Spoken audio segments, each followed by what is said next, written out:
And here is the Vegan's Almanac for today, the 13th of April, 2025.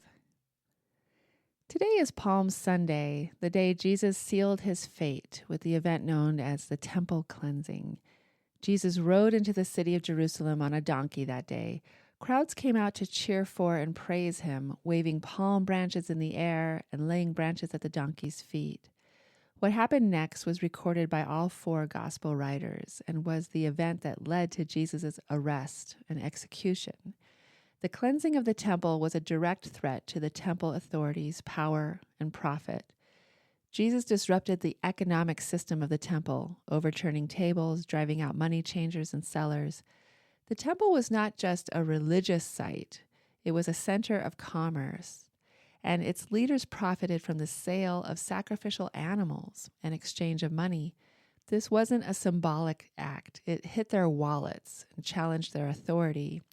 In the temple, animals were being bought and sold for sacrifice. The Talmud describes 1.2 million sacrifices in one day, and priests wading up to their knees in blood.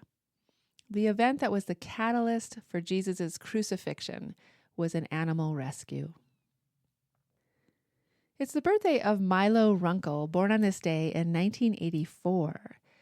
Milo Runkle is an American author, activist, and the founder of Mercy for Animals, the world's largest farmed animal protection and vegan advocacy organization.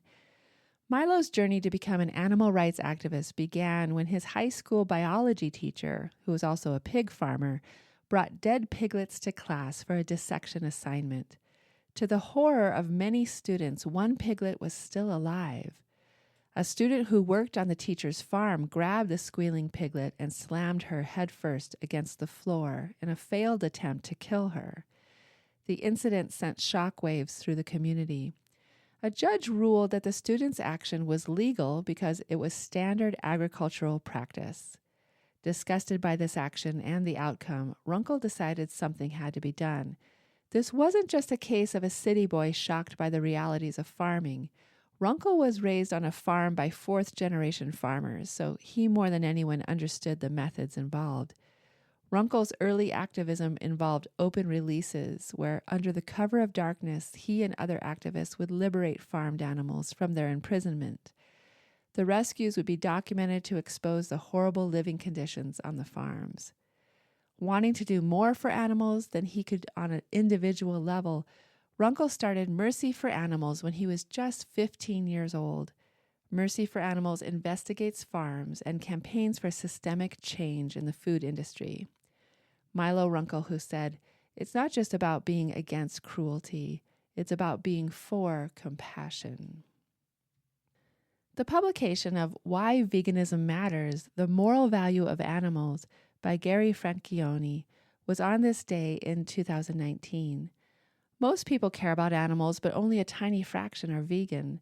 The rest often think of veganism as an extreme position. They certainly do not believe that they have a moral obligation to become vegan.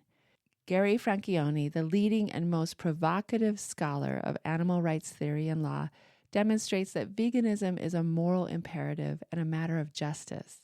He shows that there is a contradiction in thinking that animals matter morally if one is not also vegan. And he explains why this belief should logically lead all who hold it to veganism. Francione dismantles the conventional wisdom that it is acceptable to use and kill animals as long as we do so humanely. He argues that if animals matter morally, they must have the right not to be used as property. That means we cannot eat them, wear them, use them, or otherwise treat them as resources or commodities. Why Veganism Matters presents the case for the personhood of non-human animals and for veganism in a clear and accessible way that does not require any philosophical or legal background. This book offers a persuasive and powerful argument for all readers who care about animals but are not sure whether they have a moral obligation to be vegan. And here's a poem for today, The Donkey by G.K. Chesterton. When fishes flew and forests walked and figs grew upon thorn, some moment when the moon was blood, then surely I was born.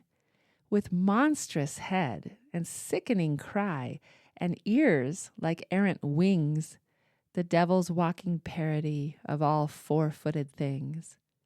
The tattered outlaw of the earth, of ancient crooked will, starve, scourge, deride me. I am dumb, I keep my secret still. Fools!